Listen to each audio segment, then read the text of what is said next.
Hi book besties, welcome back to the channel. If you guys are seeing my face for the first time, hi, my name is Maya and I like to talk about books here on the internet.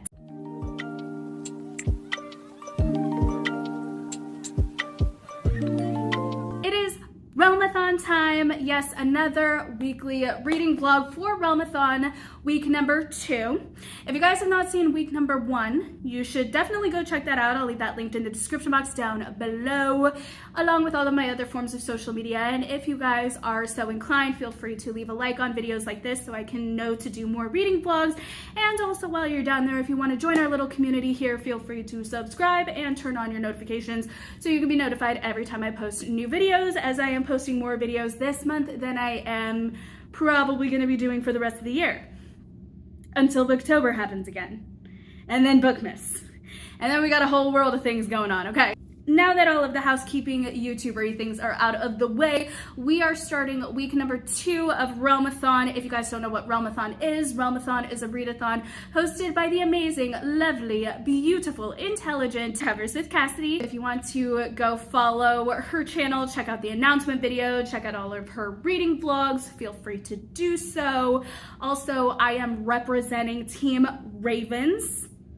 I also got to shout out my team leads, Books with Lexi and Leandra, the TBR0. I will leave both of their channels linked in the description box down below, so go follow them, do it right now, exit out of this video, subscribe to them. You don't even have to come back if you guys don't want. I would appreciate if you guys did, but you guys don't have to. Anyways, yeah, Realmathon week 2. Let's talk about the fact that, bruh, it is Monday.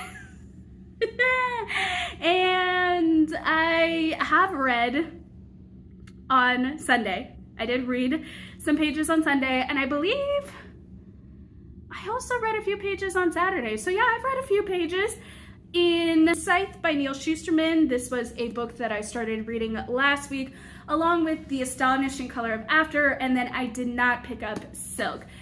However, we are going to be putting down this book because, I mean, I've gotten further in, but not enough to, like, give you guys too much of an update. Well, maybe I have. You know what?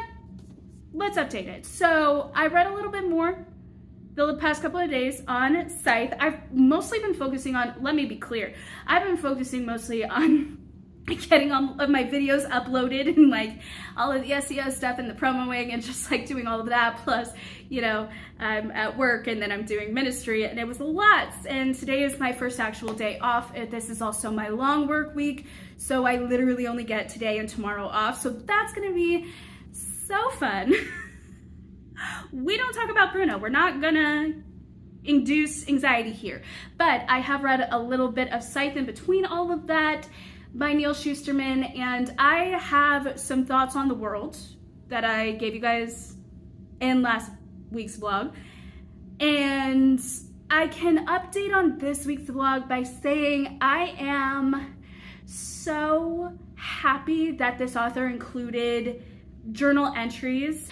Now, here's the deal. Scythe's take on names of the mortal age, or the age of mortality, I believe is what they call us, where death still exists, you know, and they didn't figure out how to conquer death and didn't need Scythe. You know, nature just took us for itself. Like, we didn't need to tell nature to do its job, basically.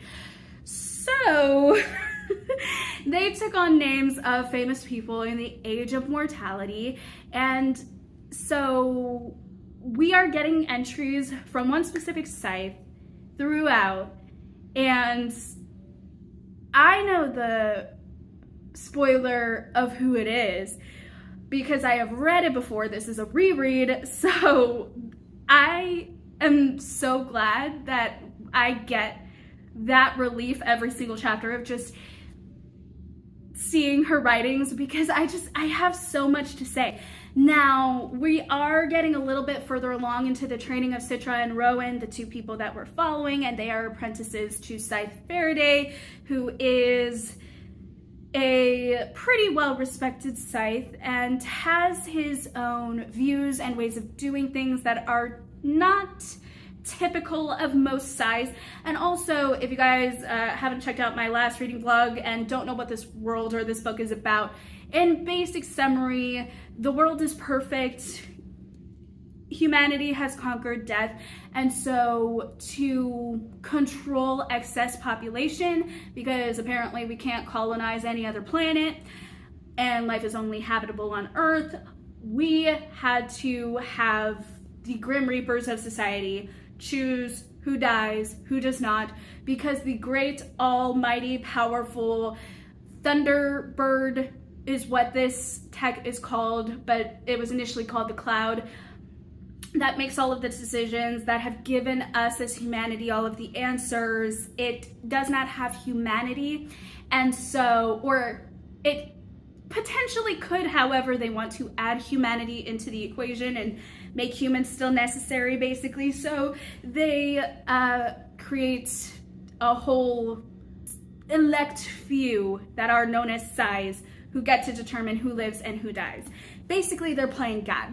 So that's a thing, and this one apprentice, Scythe Faraday, is being tasked to have an apprentice, and he is choosing 2 of them, and they are in this competition to see who is the next Scythe, and neither of them want this. Now, that is actually really good, because within their own doctrine, or laws, or rules, or setup, whatever you want to call it, they are told that they cannot like doing what they do. That is the first step of becoming a Scythe. You cannot enjoy taking life, and I think that's a good thing to have put in place. However, there are a few that seem to be slipping in through the cracks there, but that's not a thing that we have to worry about right now. I am getting ahead of the book itself because, again, I've read this book, so I know what's coming up.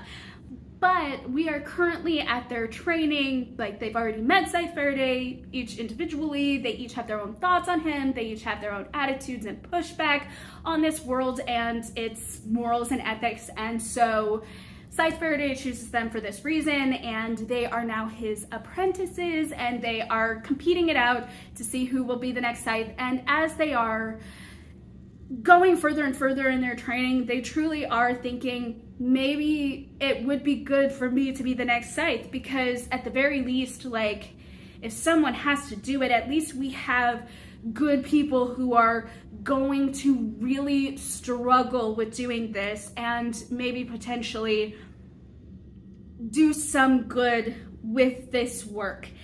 And I have some thoughts on that alone, but we're not even gonna get into that. I'm just here to update and to intro this vlog, but apparently it turned into a thing. Anyway, so we're a good ways through this. I would say a good quarter of the way through. I am currently on page 119, so I have finished 118 pages of this book, so we're making progress. I have accomplished 0 extra in The Astonishing Color of After, and then of course I have not picked up Silk, which were the first 3 books of last week's like mini TBR that I could choose from. I'm a mood reader, so I was giving myself some choices from a random wheel generator. So, you know, all of the things combined for fate, and it must truly be a thing, because Cassidy is going to be reading for the Ravens this week, and my favorite of all of the books that were on the wheel were chosen for this week. Tell me how that happened. The only thing better would have probably been getting 9 Liars instead of 1 book. I'll tell you which book I am willing to have switched out for 9 Liars, but let me show you guys the actual footage of what I got, my first initial reactions. Here you go.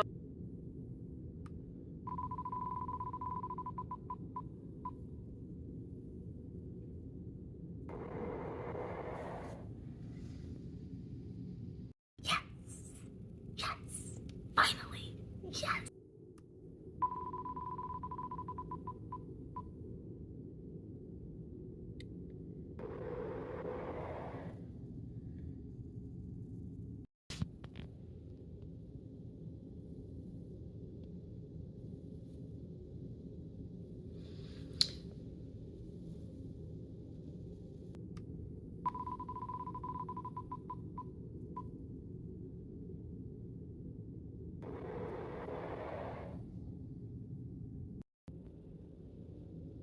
as you guys can see, I got Wondersmith, The Calling of Morgan Crow by Jessica Townsend. This is a continuation of the Nevermore series, and I had so much to say on that book. I still have so much to say on that book. I kind of genuinely, what I want to do, now that I have the entire series in my hands, at least that I know of, I want to read all of the books and then on my reread, really deep dive and kind of go over my thoughts and basically do podcast length, feature film length episodes on my thoughts per section that I think is necessary. So yes, but I can't wait to read this one. It is a little bit chunkier, but I really blew through Nevermore, so we're gonna do that here too, baby. Then I got Six of Crows by Leigh Bardugo, and this is the book that I'd be willing to switch out for Nine Liars because I've already read this book. This is a reread, but I really want to get into the Grishaverse. This was also, by the way, a book that I had for last month's TBR for Forensic February, and I didn't get to this one, but I don't think that necessarily mattered too much because the other books I had never read before, so I am glad I got to those first, and I definitely had a great time with the books that I read. So I can't wait to have another great time with this book. The last time I read this, I remember giving this 5 stars, so we're gonna see if it still lives up to the expectations now that I am a little bit older. Last but certainly not least, we have Fourth Wing by Rebecca Yarros. This is all over Book Talk, the entire trilogy at this point, right? Because there's Fourth Wing, Iron Flame, and then Onyx Storm.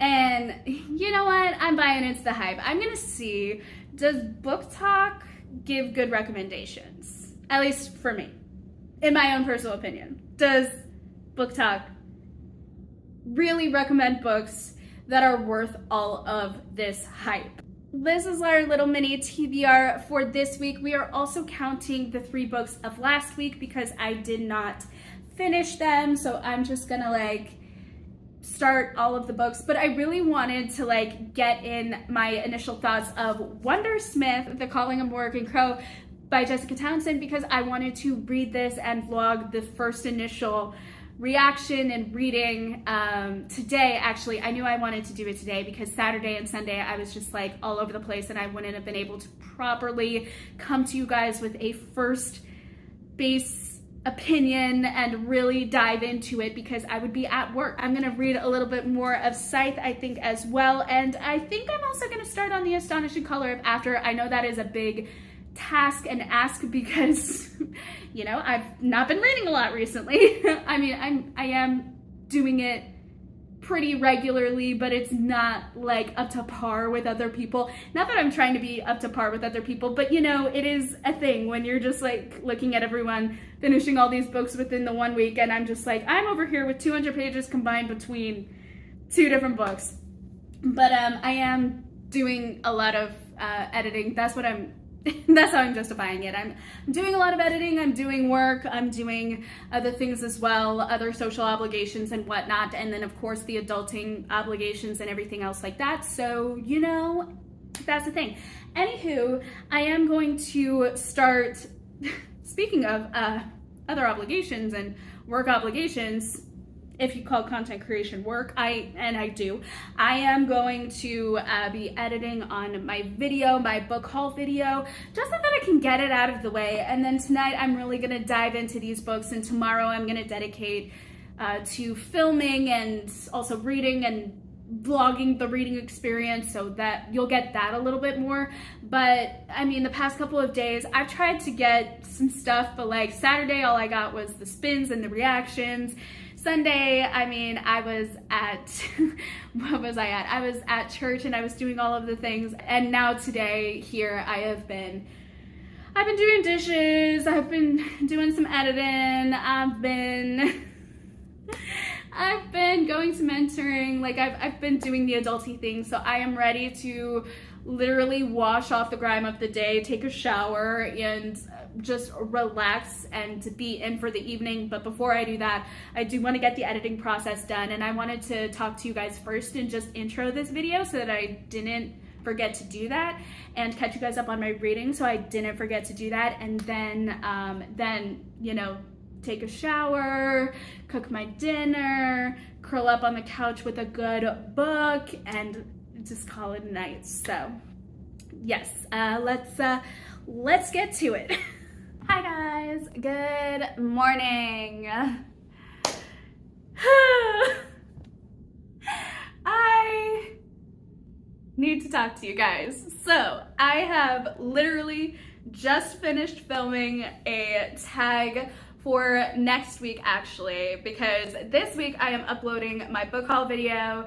Yesterday I finished editing it, so it's all ready to go. Like, the thumbnail is ready, the video is ready. I just need to upload and do the SEO stuff, but I was just like so out of it yesterday that I didn't even try to do that because I am being kind to myself. So now I have the tag video already on my phone, so I'm just gonna export that, and while I was exporting I'm gonna do all of the SEO stuff and sit down and get my coffee and do my devotion time. And then after my devotion time I'm going to pick up a book. I'm gonna start the Wondersmith, that's what it's called, right? Yeah, Wondersmith, The Calling of Morgan Crow by Jessica Townsend, book 2 of the Nevermore series, today, after getting all of the SEO stuff and the video uploaded and devotion time. And then we're gonna figure out what we're gonna do with the day. I might potentially be calling my sister as well, so that might take up a lot of the day. I'm gonna cook some things for meals and yeah, just kind of chill and veg today because I need that in my life. But I did happen to read a little bit more yesterday of the 2 books that I started last week, and those books are The Astonishing Color of After by Emily X. Pan and Scythe by Neil Shusterman. We are getting into the thick of it, and oh my word,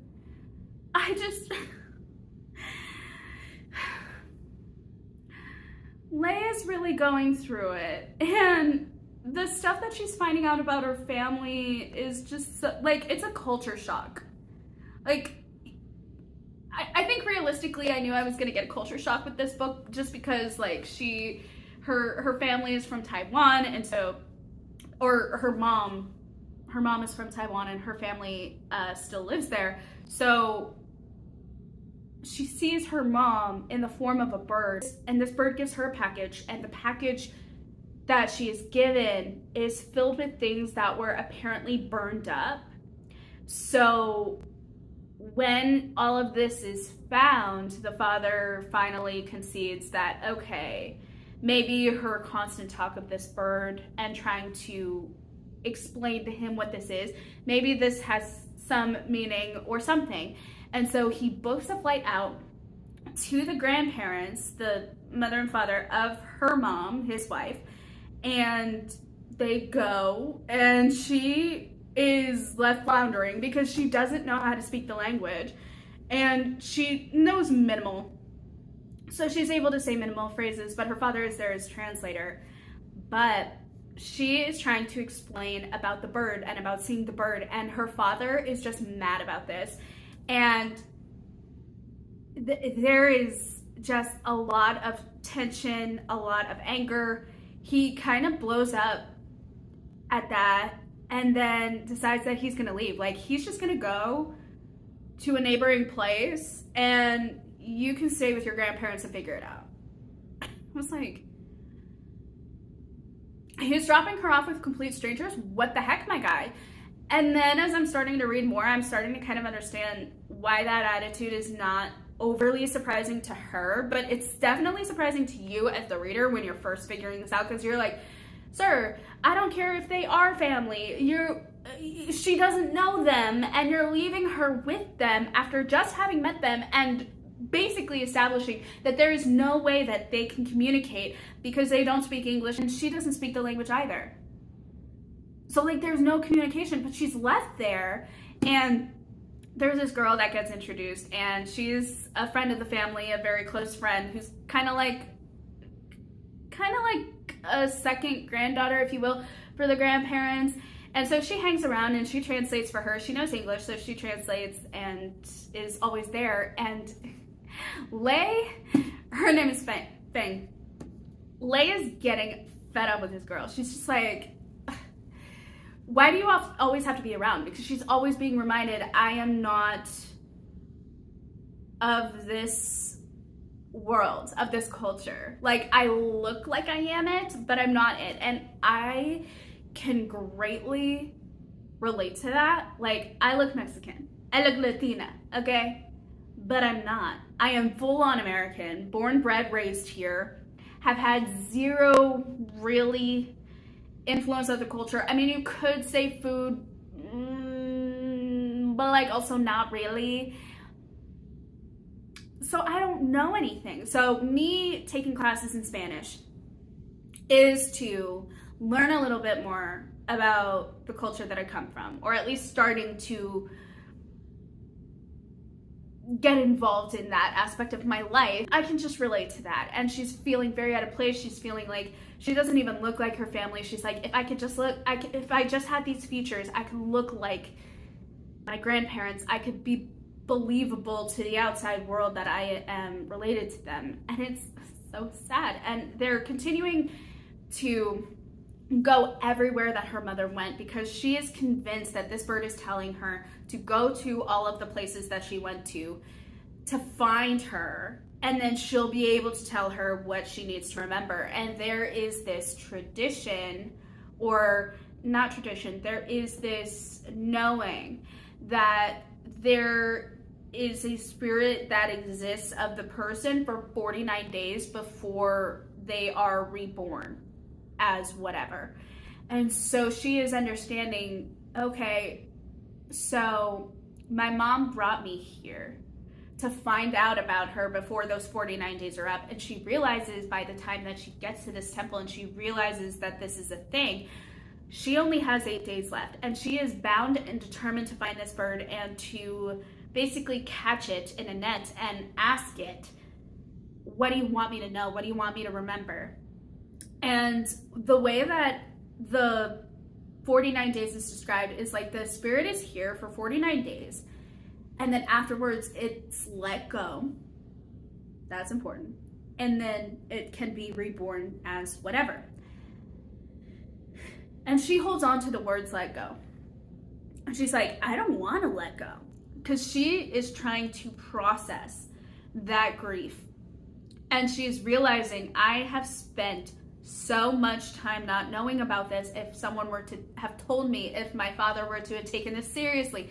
And she is just really mad. And also, though, she is desperate. She is desperately trying to find this bird that she is convinced is her mother, and who granted, her mother's voice came out of this bird. This bird also delivered packages of things that only the mom would have, that were burned in fire.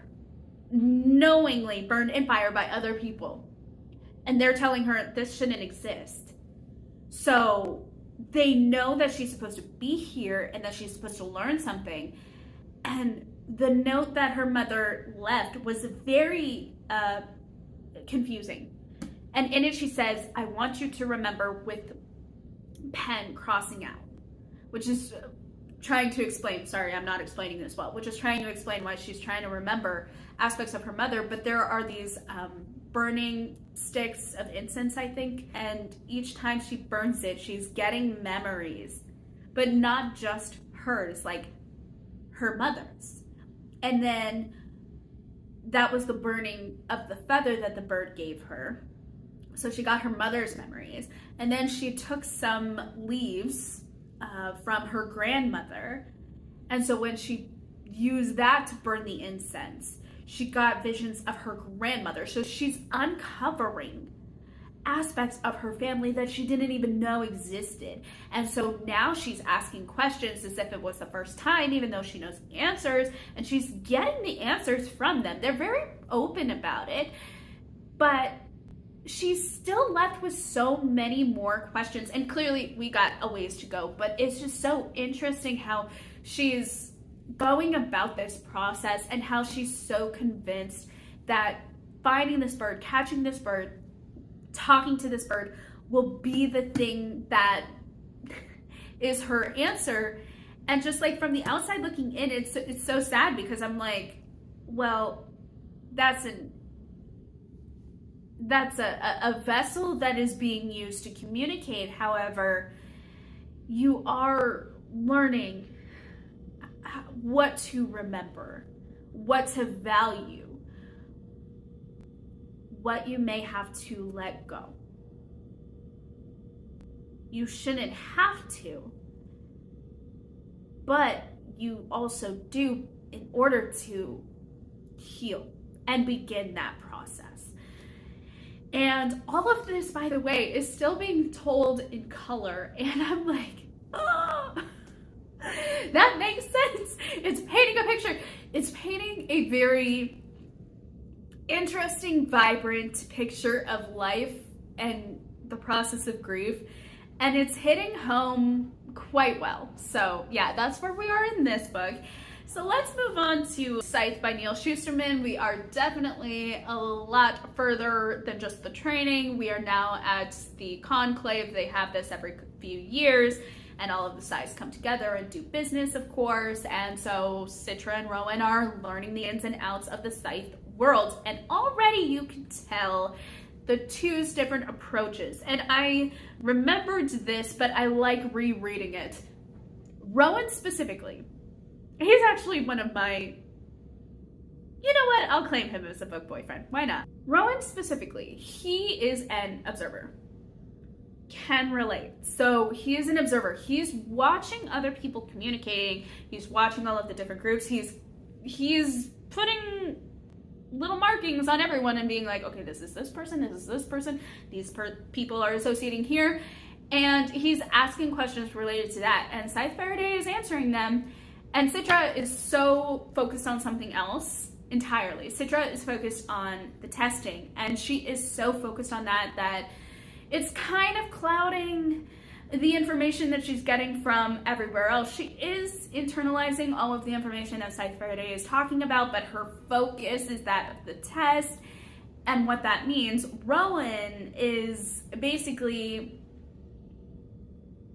taking everything in and kind of gleaning information based on that, gaining his own ideas about this world and how he fits into this equation. And I think the difference here in my head, and I remember feeling this the first time I read it too, and don't ask me how I know, but I remember this from the first time I read this, and I was like, this is the differences between the two that makes me think that Rowan would probably be the better choice. However,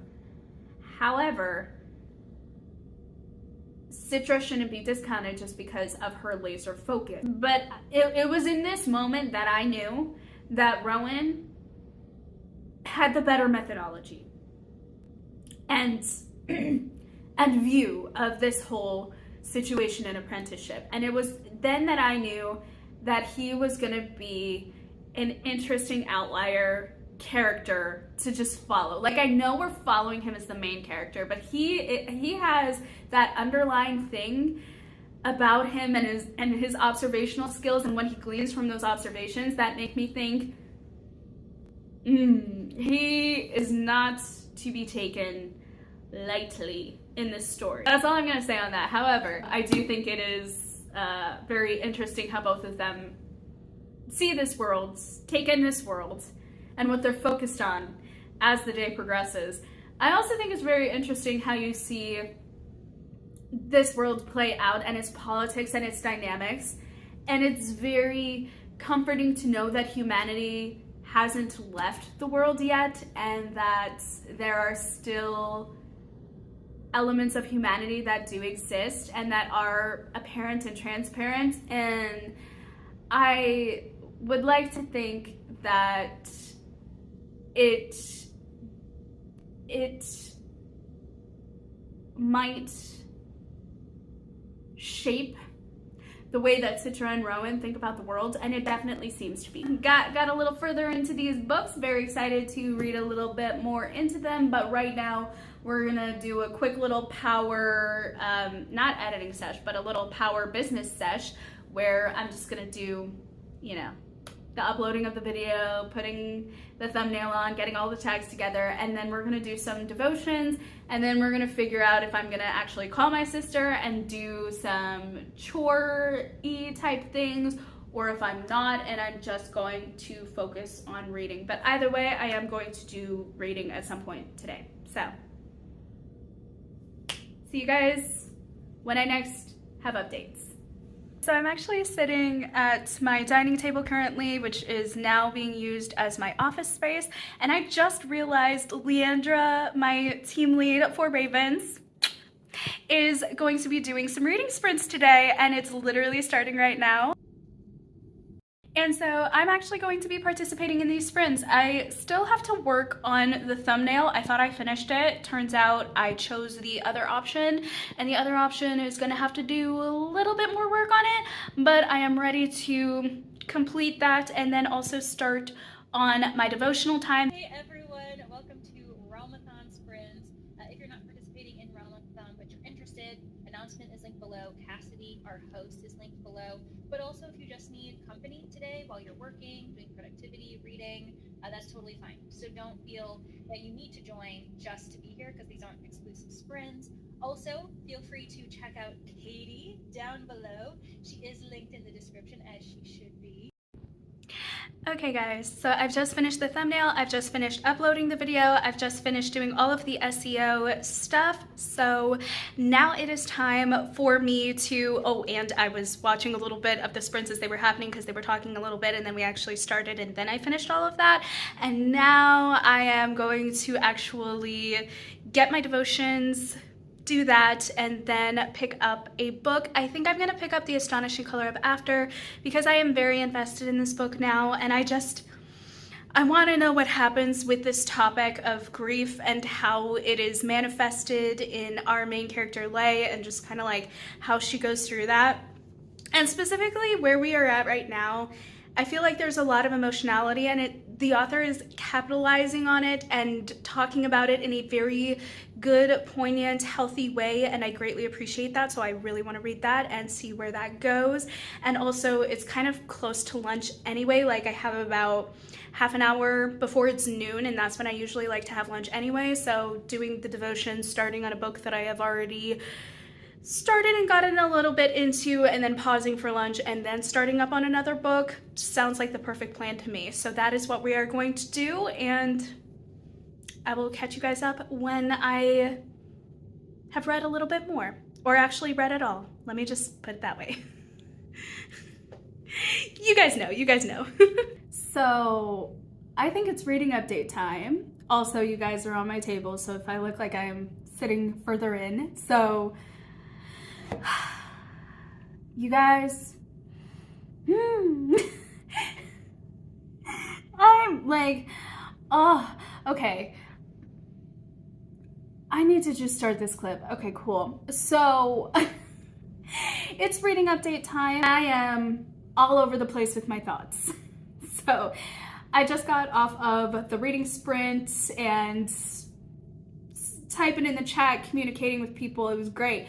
And I got to see the bookmarks for our readathon. I mean, I knew that they were there and I could always go and look at them on screen, but they're different when you like see someone using them, and like the actual product is just different than just a picture, if that makes sense. Anyway, they were beautiful and I love the designs and I think they were amazing. Cassidy just put a lot of effort and attention and energy into a readathon, as you should if you're going to be doing it. Like if you go in for it, you might as well go all in, and she definitely went all in and she did an amazing job. I haven't watched any of her other readathons, so I didn't know what to compare it to, but it was just beautiful. Overall, the designs were amazing and beautiful and I just love it. So I was in the comment sections chatting it up with people, and I also participated in the reading sprints. The first sprint, I got some devotion time in. I got my lunch, which I am still working on, by the way. Chicken tortilla soup. And then the second sprint I read. And we need to talk. about The Astonishing Color of After by Emily X.R. Pan, because what is this roller coaster? What is this emotional tugging on my heart? What is this story?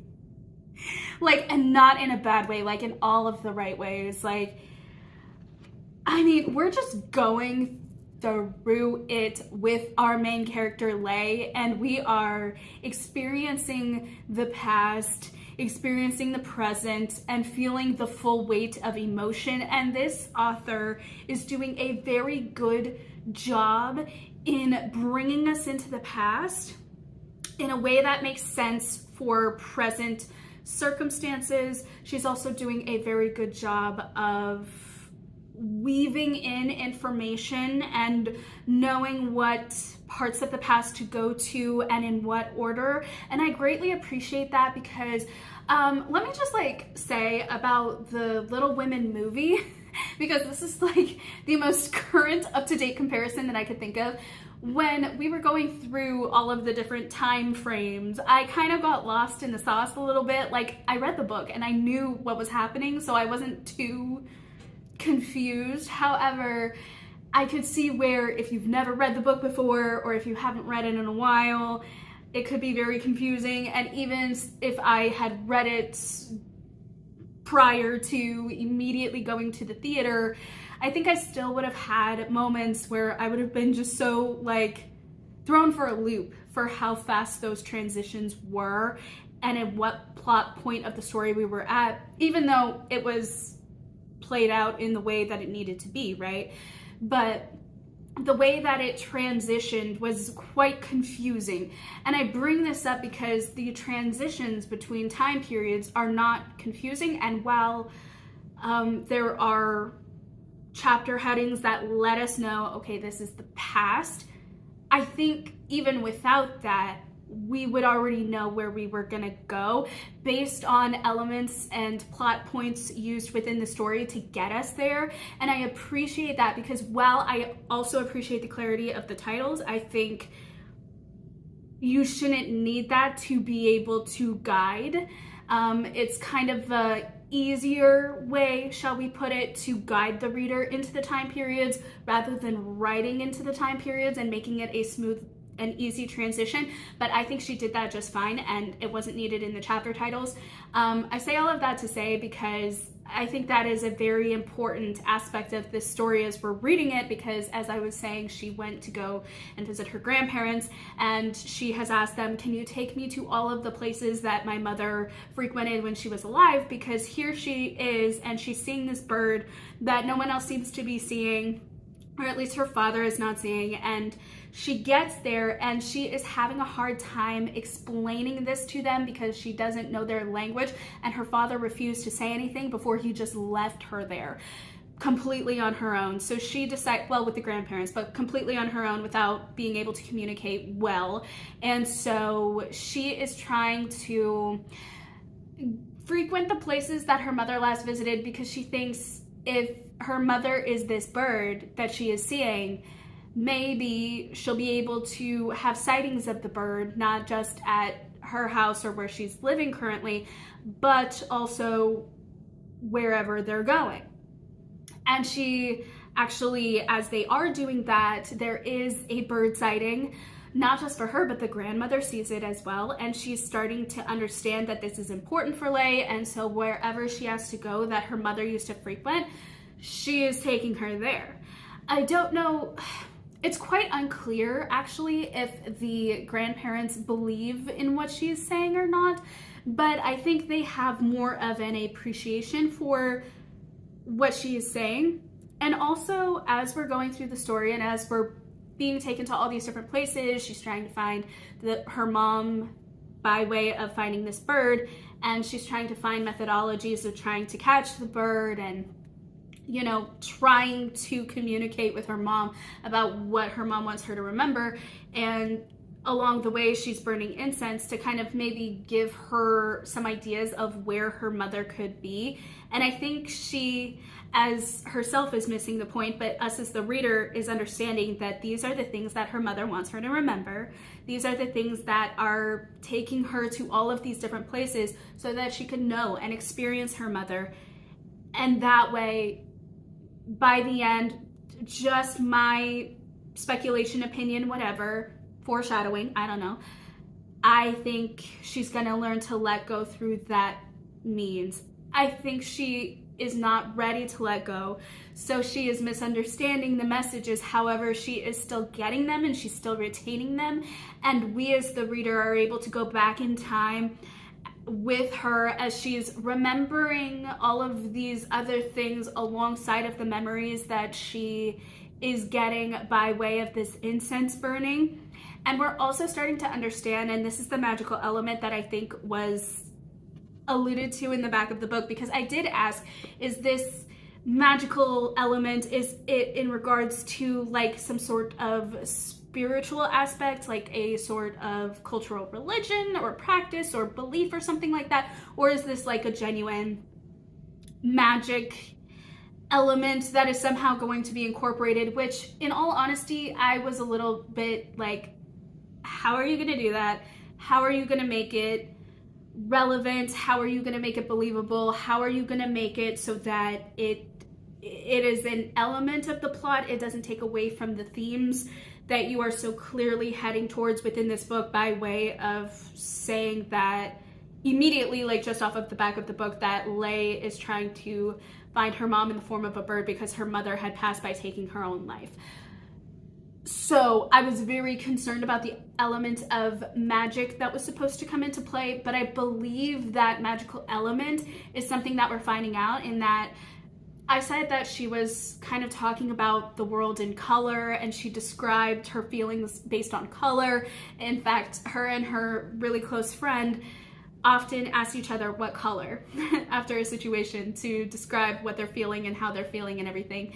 And so she is trying to describe things by way of color, but she is also kind of alluding to / outright telling us as the reader, like, I see color in ways that other people don't, and or that most other people don't, but that other people have similar abilities to her. Like, she's not the only one in existence. There are people out there who see differing colors than the normal average person, and it kind of describes that and gives like a base standpoint for that. Now, have I actually like looked into that to see if this is based on fact or not?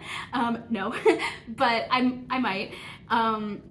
But I don't, that's not the point, so I don't think I'm going to go too hard into that. But I do think that that is really cool, and I think that's a very awesome element, and I'm starting to see how like all of everything that I just talked about is coming into her dealing with the grief and dealing with life afterwards, and also her discovering the truth behind everything that led up to this, and she's getting her answers and she's trying to find them. And also there's another element of the story where there is this girl who is joining her family constantly, and she is just mad because this girl represents everything that she wished she was in this moment, to be able to connect with her family that she knows nothing about, to be able to connect with her mom and a past that she never knew existed, to feel like she knew her mom.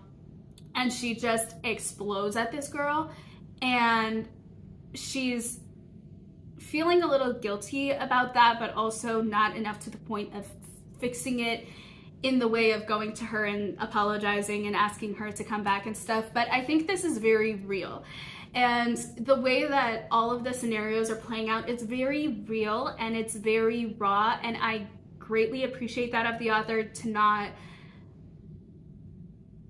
create the best case scenarios and the best dealings that people can have with grief, because people can sometimes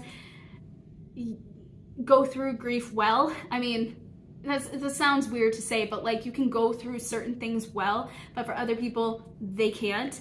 And this is a point of, I can't, I don't know what to do, I don't know how to deal with it, but this is very much how I would expect someone of her age to kind of work through this thing that was unexpectedly thrown at her. And you can't say that this is like for everybody, right? But it's a version of grieving, a real, raw, honest look at a life, and I greatly appreciate that. So I have less than 200 pages left to go, so I could probably finish that within the next 2 reading sprints, because there are 2 more sprints that are going to be happening with on Leandra's channel, and then it's automatically going to take us to another person's channel.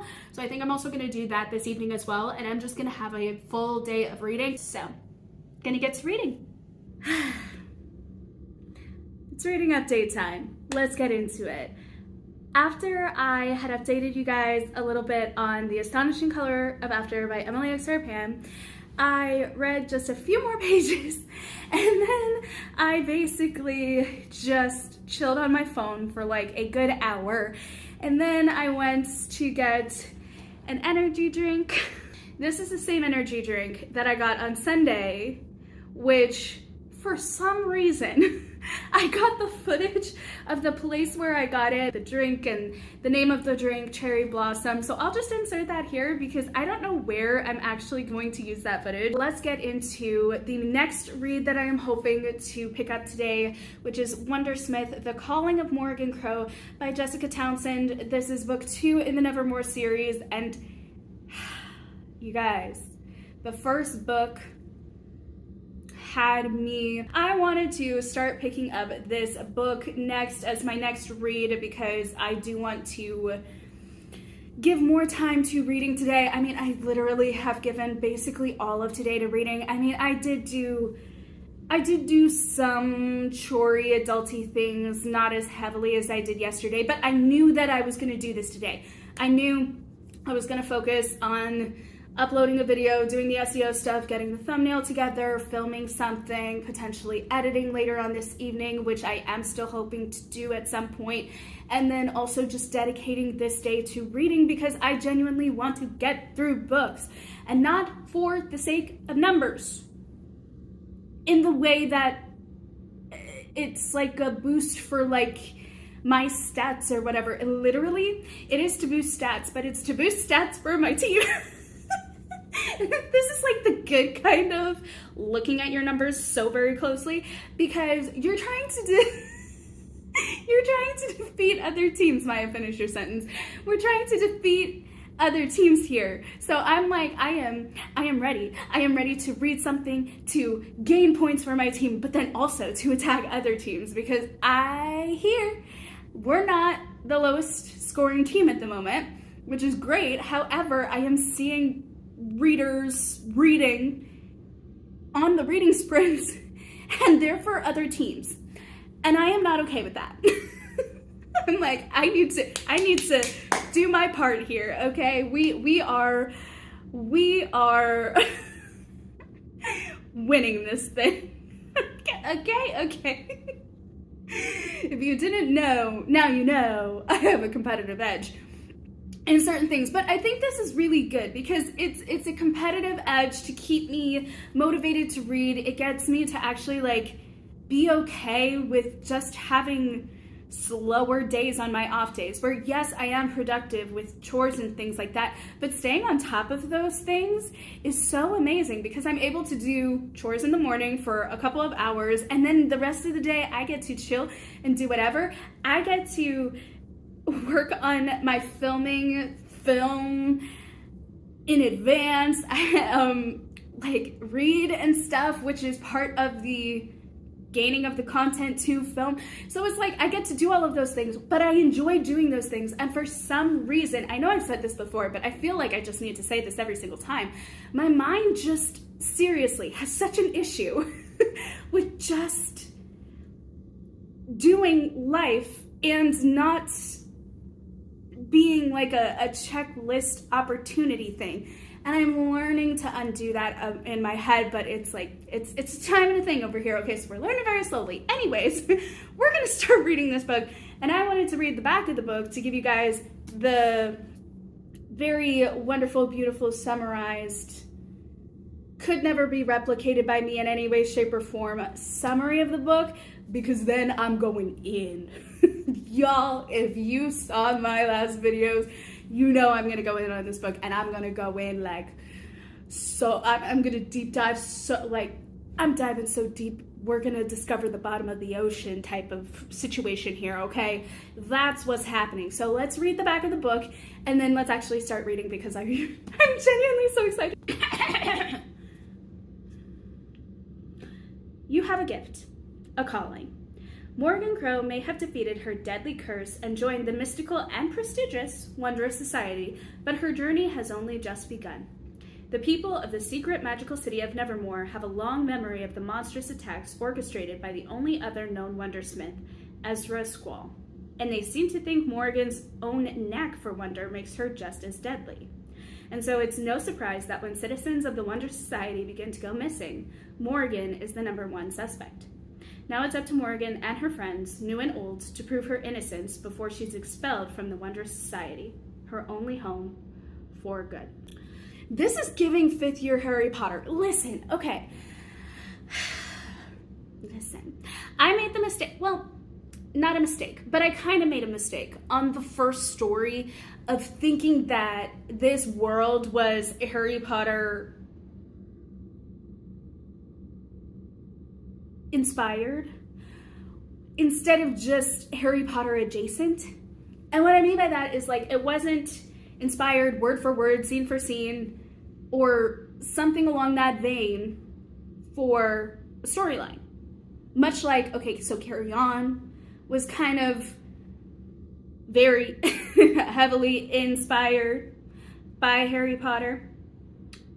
But being adjacent to Harry Potter, this has Harry Potter-esque elements, but it can stand on its own, and it has its own story with its own substance and characters and plot line and world building, etc., all of the stylistic word choices here, okay? I am very loosely saying this is giving Harry Potter 5th year vibes. And what I mean by that, the 5th year of Harry Potter was one of my favorite for relatability content think pieces and conversations. And that was actually the book that got me hooked into the world. Like, I liked all of the other books, I liked all of the other years, but it was the 5th year when I read it, I was going through it, and this book was showing Harry going through it as well. And I just, the way that it was told, the way the story was told, the way his mind and his inner monologues were worded. You know how you just have those authors who know how to write what you're thinking exactly and know how to phrase it perfectly in the way that you mean it for the emotionality that you want people to hear it? Well, that's what the 5th book did for me in a lot of ways, and in ways that I could never just in any way articulate. And that book saved me from going down a very dark direction, and that world saved me from a very dark place of almost no return. So this world is very special, this world is very important, so when I hear that things are inspired by, I get very excited, I get very nervous. Carry On was one of those where I was very excited to read about it, just simply for the Harry Potter aspect, and then I read it and I was severely disappointed. And I think that's what kind of kept me from the first book, but then I realized that there could be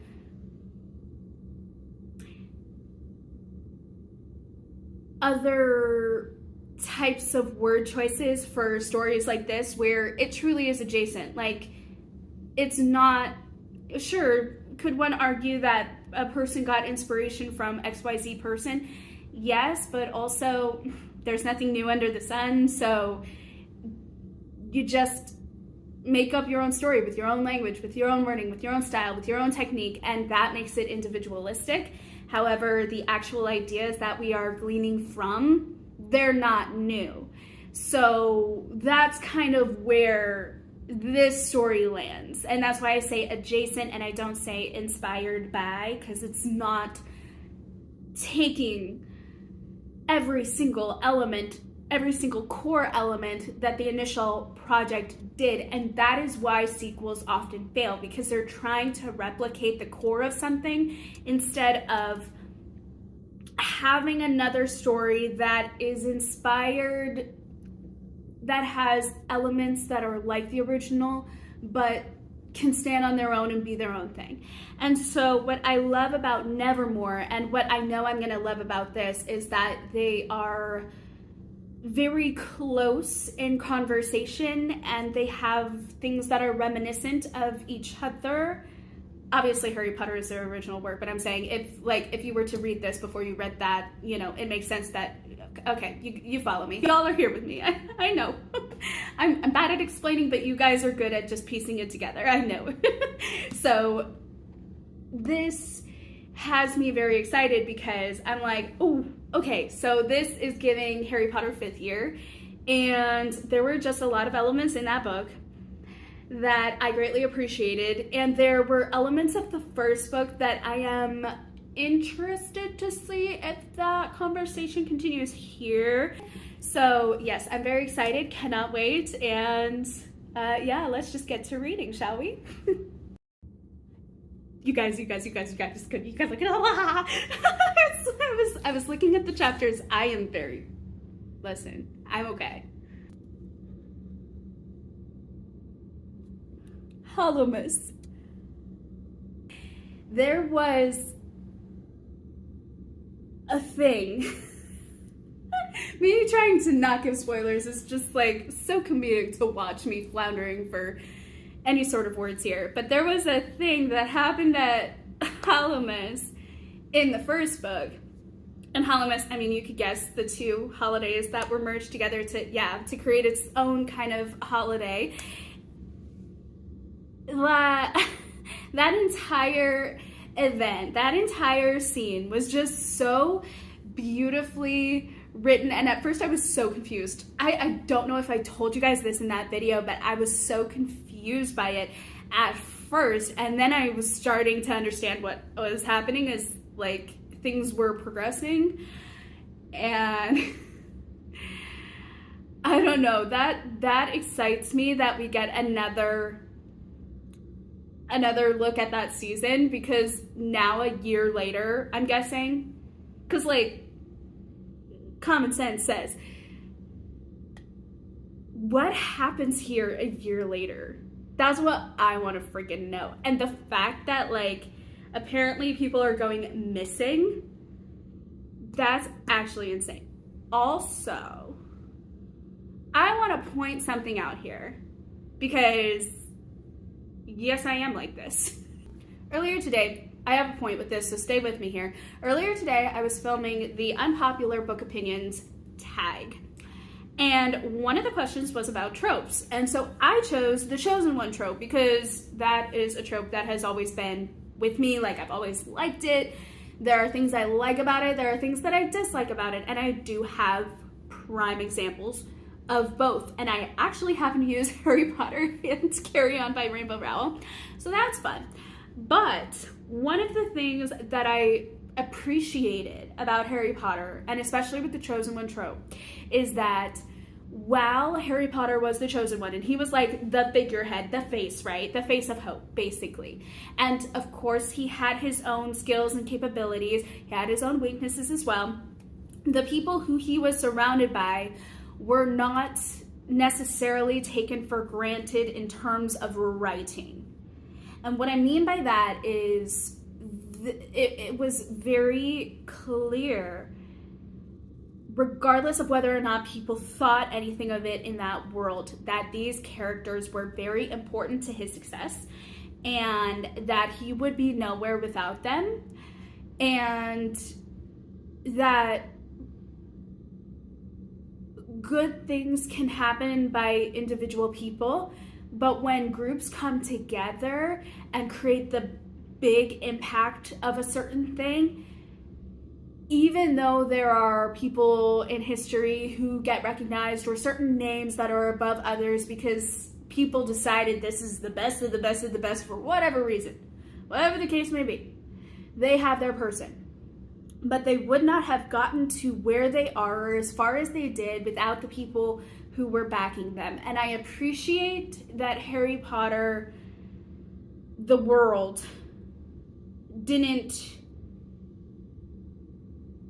diminish the helping of other people. Because, like, obviously you have Harry Potter, the face, the hope of the Wizarding World, and the people that were behind him.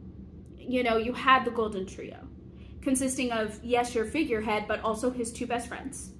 Then you had the Silver Trio, consisting, again, of close friends of his, but who were their own group, who were able to support the Golden Trio, because while Harry, Hermione, and Ron were out hunting Horcruxes and, like, really doing damage and making sure, okay, they were doing well. They needed to defeat all of those things and destroy them, so that when it came time to get to Voldemort, it was just him. So they did that, and while they were doing that, they were away. So at Hogwarts, where people were on a daily basis tortured, they had people who were there who were holding it down.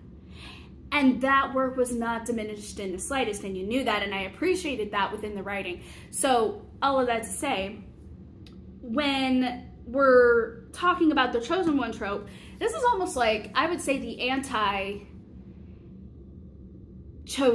One, kind of, for, like, in Morgan's case, which is why I really loved it, because you had Harry Potter that was giving the positive of the Chosen One trope, and then you had Nevermore with Morgan, and she was giving the anti-Chosen One trope. Not that she was a villain, but that everything that one glorifies in their chosen ones, they were not glorifying and highly being harmful in the case of Morgan.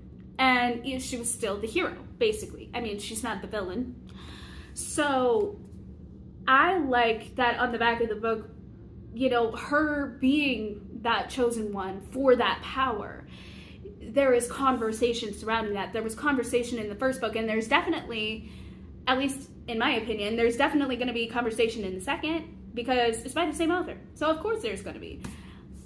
I'm very excited about that, and I like seeing the continuation, and I like seeing the story play out of this hero who has the negative side of the chosen one. Now granted, Harry Potter had negative things, but ultimately he was the face, he was the hero, he could almost do no wrong for a lot of people, whereas Morgan can only do wrong for other people. And there are a select few that don't believe that. So the differences, man, the differences. I love it, I love it, I love it, I love it. I cannot wait to read it, but I needed to point that out. Anyways, now we're gonna start reading.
It's been a couple days. Like, since the last time I talked to you guys, I think it was the day before yesterday, so 2 days ago I was talking to you guys. Last you guys saw, I was reading Wondersmith, The Calling of Morgan Crow by Jessica Townsend. Now, I only got to chapter 2 as I was talking with you guys, but I was so absorbed in, like, the backstory of it all, the reminiscing of it all, the reason why I am so excited about this series, and like all of the different tropes and the things that I loved about the first book and stuff. So it didn't surprise me that I just like went off on tangent time with that, and then I only got through reading one chapter. I did, however, get a chance to film that, thank everything. And I say that because, like, I don't know, like, for me, I love watching reading vlogs that have movement, you know, where it's not just sitting and talking in front of a camera.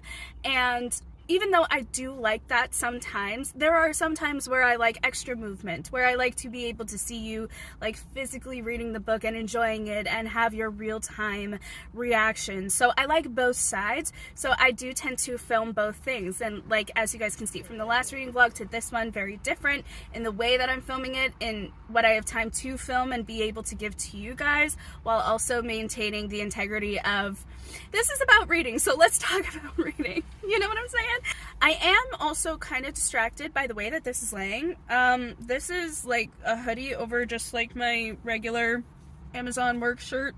I feel like one of those superheroes with like the thing underneath. However, it's like peeking out through the regular everyday clothes. Let me just like take this off. In my defense, it was cold out this morning, but I'm now getting distracted by it. Continuity! So reading update. I finished a little bit more of The Astonishing Color of After, and I did want to do another update before I completely finish this, because I feel like I have been talking in such vague terms about the plot and what's going on, but it's really hard for me to like say what I want to say without spoiling the book if you have not read it. Although, to be fair, this book came out so long ago, it got all of the hype, everybody was reading it, so I'm pretty sure I am the last person on earth to read this book. However, if you are like me, or the last people on earth to read this book, I just, you know, the way that this author captures our main character and how she's going through it with her mother's death and really like experiencing grief. I appreciate the way that this is written. Grief is such a heavy thing to write about. I mean, there are a lot of heavy things to write about, don't get me wrong, but I feel like with grief, like you have to handle certain things so carefully and so right, and there's just, it's so easy to get all of these things wrong. However, I think what the author is doing and how she's incorporating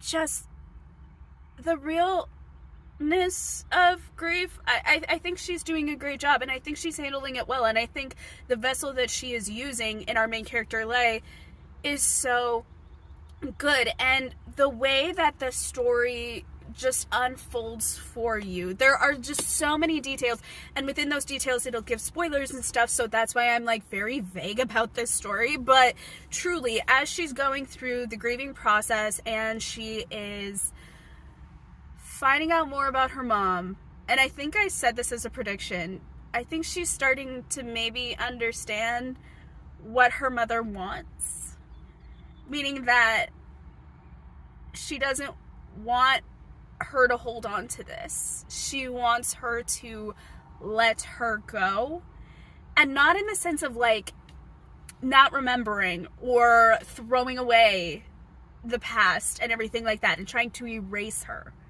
That's not what she means.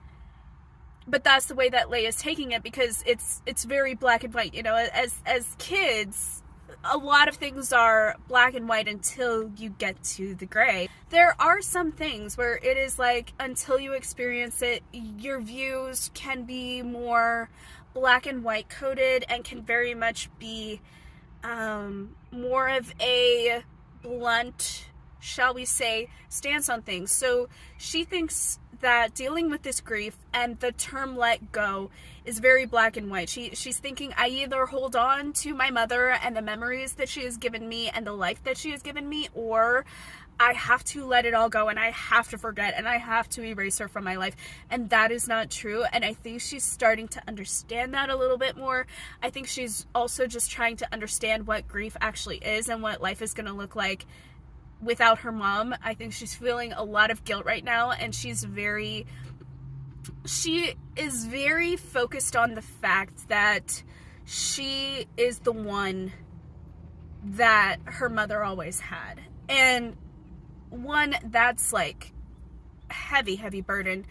But on the other side of that, two, being also, hun, there was more to your mom that you just didn't know. Like, you weren't the only one in her life that was there.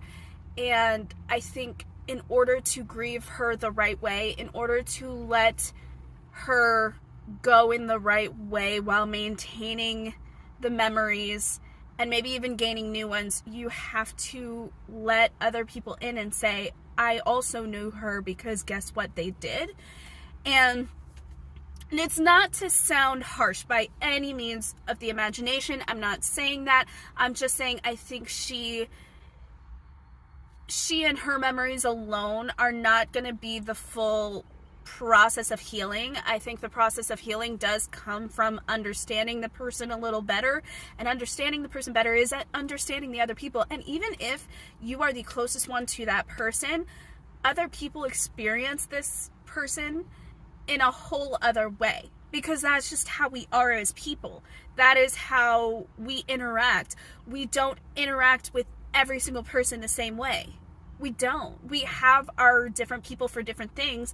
So to help with the process of grieving, of understanding this person who you love so much, letting other people in. And I think she's learning that through the use of Feng, who is a girl that her grandmother kind of almost adopted as like a second granddaughter or something.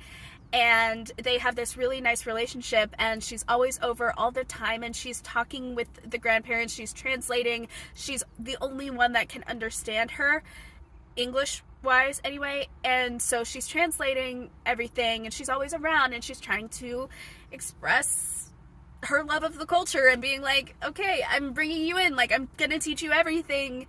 And Leia's just like, I don't want you here. And she eventually gets to the point where she just explodes on this girl, and she's like, I don't want you here. Why are you here? Get away. In other words. And Feng is just like, okay. And so she goes, and Leia has to deal with that guilt. She is just so desperately scanning her memories, her mother's memories, trying to figure it out, and she's just like, what is going on? And I think she's starting to understand that there were people and elements and other factors in her mother's life that just were always there, but she never knew and she never saw, and maybe she didn't know the mother she thought she knew, the mother that she claimed that she was probably one of the closest to in her life at the time before her death. And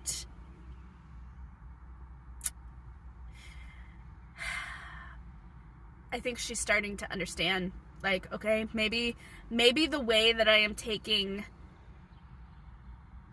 remembering is all wrong, but then what is the right answer? And because she's so young, she's really like asking all of the hard questions, things that are totally in many ways relatable, like asking, what could I have done better? What could I do more? And then looking at other people and being like, well, what could have they done too?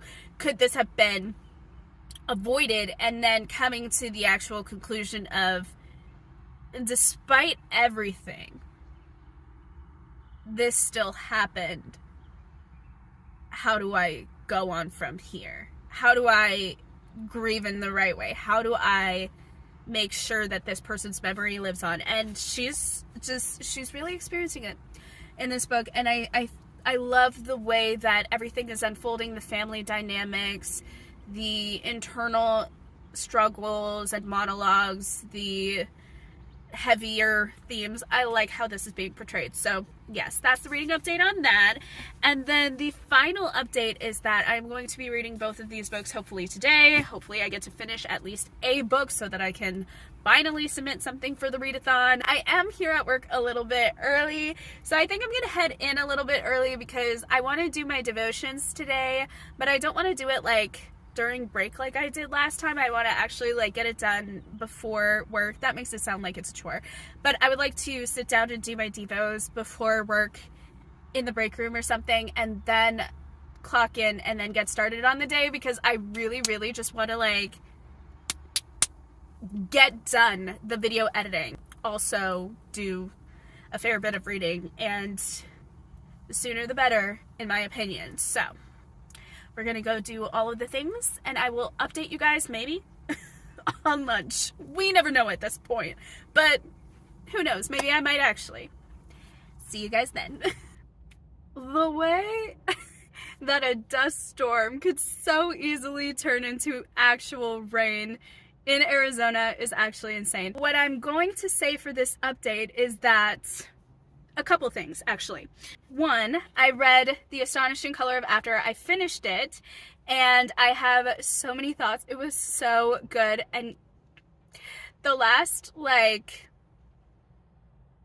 60 pages just had me in an emotional turmoil like you guys have no idea. The way that I was literally tearing up and actually had to stop myself for a second so that I wouldn't full on cry at work, to then like laughing and blushing and like just getting all of the emotional feels in a whole other direction.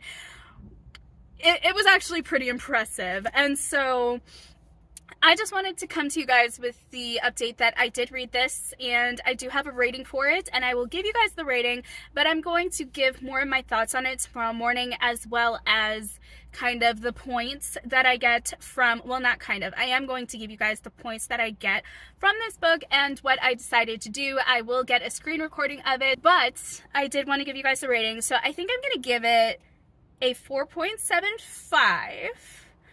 Not a full 5-star, because I don't know, there is something holding me back. Like with a 5-star, I know it's a 5-star. And I am also going to be starting on Wondersmith, The Calling of Morgan Crow. I mean, I already started it, but let's just be real.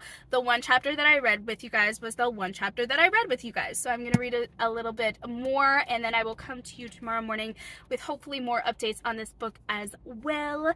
And that is all I have, because I need to go back into work. I do have my caffeine. I have a little sweet treat, and we're just going to treat ourselves to a nice, and now it's storming. We're going to treat ourselves to a lovely little reading sprint, some really good vibes for lo-fi music as well while we work and on downtime, and yeah, we're just going to have a great rest of the evening, so I can't wait. So time to head in though and actually get things done, and hopefully not get downpoured on. Wish me luck. Hi guys, good morning. It's time for a reading update. kind of, sorta.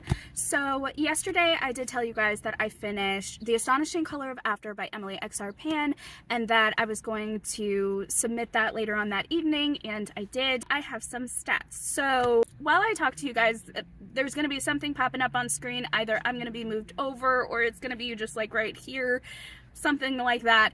I decided that I was going to attack.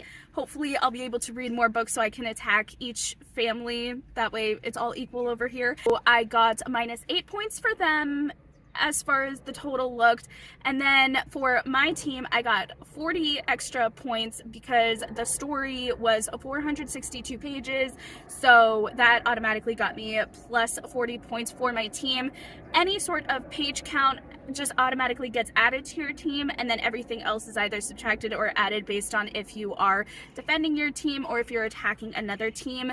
I decided to attack, and I think in my next read I am also going to attack, and then the third attack as well, and then the fourth and final, if I even get that far, will be to defend my team and to gain us more points as well. However, every single book is going to still help my team and get them more points anyway, so I don't feel like I'm taking away from either category. We are starting the last day of this vlog with some new information as well.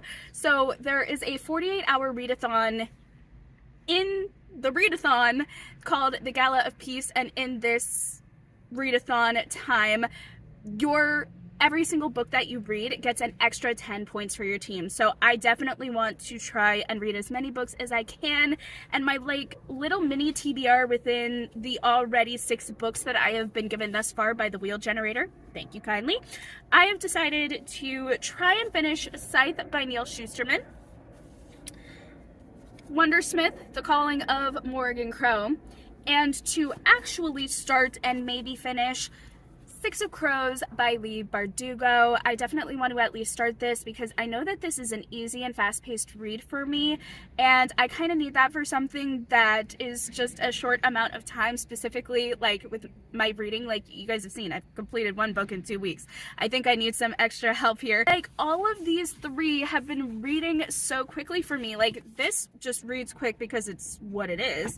This one has been reading quick. This one I know reads quick, and both of these are rereads, and I know I like the story, and I know that I can really read through it and not miss too much if I decide to try and pick up the speed a little bit, and I won't feel like I'm missing out on too much. However, I am the type of reader to think each new reread gets you more information and you glean more from it, and you're like, oh, that's what's this and this is this.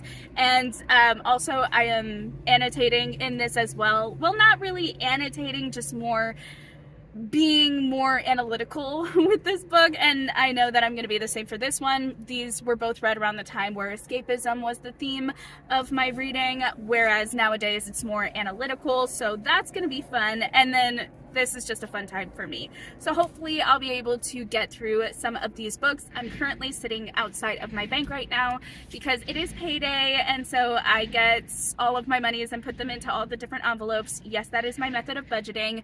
And then I head straight into work, and today the big thing that we're really going to be focusing on is reading, obviously, but also we're going to be focusing on editing because I have 2 videos about to come out. I'm going to finish this vlog and get it scheduled for tomorrow so that I don't have to do anything. And then really working on my weekly vlog for my lifestyle channel. And this is actually the last vlog that I have prior to starting the readathon. And I'm not going to be putting the readathon vlogs up on my lifestyle channel. I'm going to just be doing a sit-down video for life catch-up things because there are things that my lifestyle fam and I need to catch up on, and then trying to do more with like more themed type of content for that channel versus just vlogging life. More for the sake of time than anything else, especially because, you know, I'm doing 2 videos here. I'm trying to like really go in for this readathon, and I really want to like at least get to 3 books so that I can attack every single team equally, and then hopefully get to the 4th book so I can add just like a bunch of points for my team, hopefully. Fingers crossed, hope that works. So Although I could also have totally been reading the pages wrong and misinterpreting it, because I did 3 prompts, and if all of the prompts do equal 15, then it's minus 45 for the other team and plus 40 for my team. But that doesn't sound accurate, because everyone else's books that have been so much larger, seemingly, of all of the reading vlogs that I've seen, and their points were not that high. Like, and I feel like they would be higher because their page count was higher. So I'm not entirely sure. I am hoping, while I am waiting for the bank to open, to read Scythe by Neil Shusterman and just get more into that. And of the 2 that I'm going to start today for the actual kickoff reading sprints for the Gala of Peace, I think I'm going to do Wondersmith. And then tomorrow I'm going to start a little bit on Six of Crows. But you guys will be seeing that in that vlog. Hopefully I'll get to all 3 in this one, and I will update you guys on my lunch break. Okay, bye! Hi besties! Welcome to my car yet again, and for the last time in this vlog, I just wanted to outro this video by saying we still have more of the day to go, and there is going to be the kickoff sprints for the 48-hour readathon within our readathon of Realmathon, the Gala of Peace. However, I am going to outro this video here because I just need to get this video done today so that I can upload it for tomorrow, and I'll be posting all of the stats of everything that I have read thus far for that video, so you won't miss out on anything. Thus far I have read 0 pages, but that could all change later on this evening. And that is about it. So thank you guys so much for watching this video. If you guys like stuff like this, please feel free to leave a like, and also to subscribe to our little community here, and to ring that notification bell so you can be notified every time I post new videos and be the first to watch. I thank you guys, and I will be seeing you guys in the next one. And as always, thank you guys so much for being the best bookish bestie that ever was, is, or ever will be. And I'll see you guys next time. Bye!